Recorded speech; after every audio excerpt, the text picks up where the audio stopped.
Bonjour à tous, donc, je suis le docteur Philippe Boina, échographie spécialisée en médecine fœtale et je travaille donc dans un cabinet à Paris dans le 7e et à l'hôpital américain de Paris.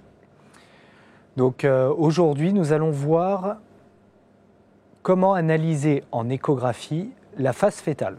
Vous allez voir que finalement c'est une analyse qui peut paraître un petit peu difficile, mais en respectant certaines règles, notamment certaines axialités au niveau du pôle céphalique, on va essayer de déterminer une façon de faire pour obtenir les bons plans de coupe.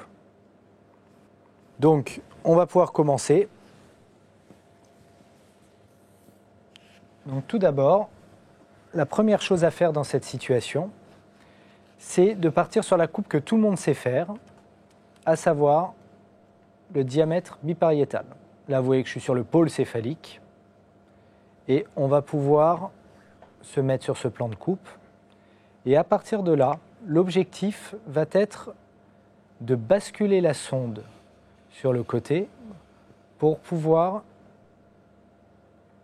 mettre en place les deux globes oculaires de façon parfaitement axiale. Donc, je vais tracer cette ligne d'axialité qui va nous permettre de s'assurer de la bonne axialité du plan de coupe. Comme vous pouvez le voir, de chaque côté, nous avons les deux globes oculaires qui sont bien symétriques.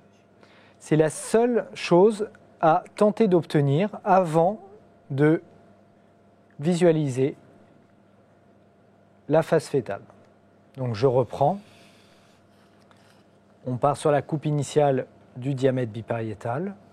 Je bascule ma sonde de telle sorte à mettre les deux globes oculaires vers le haut et de façon bien symétrique. Et à partir de là, nous allons pouvoir faire un mouvement de rotation de 90 degrés pour visualiser le profil fœtal qui est du coup bien strict puisqu'on a bien respecté ces différents plans de coupe. Donc toute l'astuce est dans ce mouvement.